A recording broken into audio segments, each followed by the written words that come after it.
इसका संदर्भ राहुल गांधी की बात से ही निकला, इसलिए ये बात कर रहे हैं हम। राहुल गांधी ने एक बार ये स्टेटमेंट दिया था कि हमको तो आज वो काम करना पड़ता है जो विपक्ष का तो है ही, जो जांच एजेंसियों का है वो भी, क्योंकि आप अडानी के मुद्दे पर कौन सी जांच एजेंसी जांच करेगी, तो वो भी हम करते हैं, और न्यायपालिका का काम भी हम ही को करना पड़ता है कि उनको जिस तरीके का व्यवहार रखना चाहिए सरकार को जिस तरीके से कटघरे में खड़ा करना चाहिए वो भी हम करते हैं। तो इसका जवाब चंद्रचूड़ साहब दे रहे थे कि ये हमारा काम नहीं है। लेकिन ये बात सही है कि राहुल गांधी पर यह इल्जाम लगता है कि उन्होंने देश की हर संवैधानिक संस्था के ऊपर सवाल खड़े किए, उसकी मर्यादा को गिराया है, और जुडिशरी का दर्जा शायद उसमें सबसे ऊपर है, तो उन्होंने तो जुडिशरी को भी कई बार जो है सवालों के घेरे में खड़ा किया। उसी का जवाब शायद चंद्रचूड़ साहब को देना पड़ा। अभी चंद्रचूड़ साहब ने जिस दिन अपना विदाई भाषण था ना, उस दिन भी इस बात का जिक्र किया था कि सुप्रीम कोर्ट की या जुडिशरी की ये भूमिका नहीं है कि वो विपक्ष के तरीके से काम करे, वो लोगों के हितों का संरक्षण करे और सच के साथ जो भी फैसला करना है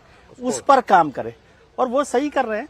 और राहुल गांधी जी भी इस बात को मानते हैं। लेकिन क्या होता है, एक दिन सही होता है तो वो सही फैसला होता है, एक दिन गलत होता है तो वो उस पर सवाल खड़े करते हैं। जैसे हर्ष जी ने कहा कि हर सीजीआई जब नया आता है तो ये उम्मीद होती है विपक्ष को कि भाई वो अब ठीक कर देंगे, और फिर वो जब जाते हैं तो फिर आप उस पर, वो पहले क्या नाम था, रंजन गोगोई साहब, उनको लेकर भी उसी तरह से सवाल खड़े, दीपक मिश्रा को लेकर भी, और चंद्रचूड़ साहब का जो कार्यकाल रहा है, एक तो अच्छा कार्यकाल रहा 2 साल का, उस दौरान सबसे चहेते वो सीजेआई माने जाते हैं विपक्ष के, मेरे ख्याल से, क्योंकि बहुत सारे मौके पर, और इलेक्टोरल बॉन्ड जैसा बड़ा फैसला, इलेक्टोरल बॉन्ड को हम बहुत छोटा देख रहे हैं, मैं अभी पहले भी चर्चा कर रहा था, वो बड़ा फैसला सरकार के खिलाफ देना, ठीक है अपने। लेकिन मैं चंद्रचूड़ जी को उससे फैसले से नहीं, आप उनके साथ किस मसले पर साथ हैं वो नहीं है, वो अपने हिसाब से जो चीज ठीक देख रहे हैं, ये भी ठीक है कि फैसलों की भी समीक्षा हो सकती है। नहीं, बिल्कुल हो रही है। इसमें कोई, हाँ, इसमें कोई ऐसा नहीं है कि उन्होंने जो कर दिया फाइनल, और वो तो हमारे जुडिशियल सिस्टम में भी है ना, रिव्यू पिटीशन का मसला, क्यूरेटिव पिटीशन का मसला, लेकिन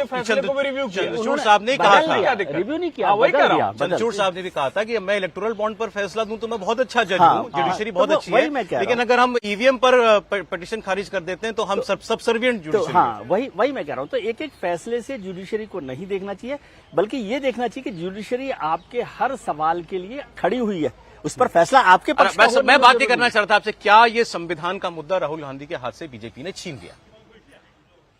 मुझे ऐसा कम लगता है। अच्छा, हाँ, मतलब आप यदि महाराष्ट्र के चुनाव नतीजों से देखें तो वो, उसमें 2 वजह मुझे लगती हैं। एक तो ये कि कांग्रेस पार्टी ने और राहुल गांधी जी ने आरक्षण और संविधान के मुद्दे को उसी तरह से नहीं चलाया। उनको लगा कि अब लोकसभा में चल गया तो अपने आप ही ये चलता रहेगा, वो उस तरह से नहीं चला, और वो इलेक्शन संविधान और आरक्षण या जाति के खिलाफ, बीजेपी ने उसमें संविधान पर कोई इशू ही नहीं बनाया था महाराष्ट्र के इलेक्शन में, इसलिए आप ये कहें कि उन्होंने छीन लिया, ऐसा ही नहीं। वो दूसरे प्लेटफॉर्म पर चुनाव लड़ रही थी। बीजेपी ने या एनडीए ने संविधान को लेकर कोई चुनाव नहीं लड़ा, इसलिए ये कहना कि राहुल गांधी, भले ही वो राहुल गांधी हार गए हो, कांग्रेस हार गई हो, विपक्ष हार गया हो, लेकिन विपक्ष के संविधान और जो नैरेटिव है उनका जातिगत जनगणना का, उस इशू को लेकर बीजेपी ने कोई कार्ड खेला हो या उस पर खड़े हुए हो, वो ऐसा नहीं लगता। चुनाव नतीजे उनके पास आए हैं, वो दूसरे बहुत सारे कारण है, और ये ऐसा बड़ा कारण है संविधान और जातिगत आरक्षण और जातिगत जनगणना, जो आप उसको बहुत जल्दी उससे पीछा नहीं छुड़ा सकते, चुनाव नतीजे कुछ भी हो। नहीं, लेकिन अब राहुल गांधी उसी तरीके से वो संविधान की कॉपी लहरा रहे हैं, तो आपके पास कहने के लिए कोई बात होनी चाहिए ना, कन्वे करने के लिए कोई मैसेज तो होना चाहिए। हाँ, वो मैसेज होना चाहिए। संविधान विरोधी है, संविधान विरोधी है, तो कहने से नहीं चलेगा। कल प्रधानमंत्री ने आधी बात कही, लेकिन लोग समझ गए, वो कहना चाह रहे थे भाई मैंने कब संविधान के खिलाफ काम किया, जिन्होंने संविधान को तोड़ा था, या संविधान में कितनी बार परिवर्तन किस पार्टी ने किया। बैगेज उनके पास इतना बड़ा है ना, राहुल गांधी कांग्रेस के पास बैगेज इतना बड़ा है संविधान विरोध का कि उससे निकलना थोड़ा सा उनके लिए मुश्किल है। नहीं, अगर राहुल गांधी कहना चाहते हैं कि भाई प्रधानमंत्री नरेंद्र मोदी 2014 से जब सत्ता में आए और 2024 तक कई बार संविधान को उन्होंने तोड़ा या बदलने की कोशिश की है, तो राहुल गांधी को सिलसिलेवार बताना चाहिए कि केंद्र सरकार ने मोदी के नेतृत्व में कब कब संविधान के साथ खिलवाड़ किया है।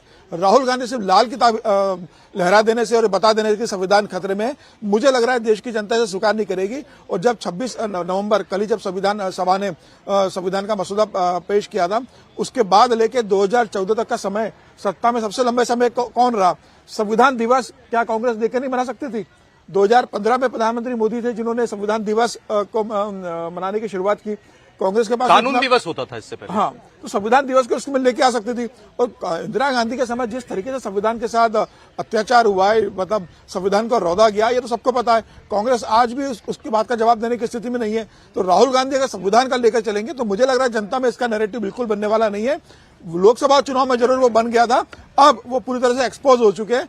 जनता के बीच अगर राहुल गांधी को ये मुद्दा लेकर जाना है तो जनता को इस बात को लेकर कन्विंस करना पड़ेगा कि संविधान प्रधानमंत्री नरेंद्र मोदी के नेतृत्व में 10 साल में कब कब खतरे में आया और भविष्य में प्रधानमंत्री मोदी संविधान के लिए क्या खतरा उत्पन्न कर सकते हैं। राहुल गांधी ये बता रहे हैं पूरी तरीके से असफल रहे। सिर्फ ये बता देने से कि संविधान खतरे में और हर रैली के अंदर आप संविधान की लाल प्रति लहरा दे, सबको एक एक प्रति लेकर चलने के लिए कहे, मुझे लग रहा है उससे राहुल गांधी का नैरेटिव नहीं चलने वाला। आपको जनता को बताना पड़ेगा कि प्रधानमंत्री मोदी ने इतना बहुमत होने के बाद भी, 303 सांसद होने के बाद भी ऐसा कौन सा निर्णय लिया जो संविधान के खिलाफ था या जहां संविधान की आत्मा को उन्होंने घायल किया है। मुझे लग रहा है कि राहुल गांधी, अब देश की जनता इस बात को समझती है कि 2024 में जरूर वो इस राहुल गांधी के आरक्षण और संविधान के मुद्दे पर फंस गई थी। अब जनता इससे बाहर आ गई है। अब जातिगत जनगणना की जो बात है, अब राहुल गांधी के हाथ से वो भी मुद्दा लगभग निकल गया जो चुनाव परिणाम आए। मुझे लग रहा है राहुल गांधी को नए मुद्दे की ओर देखना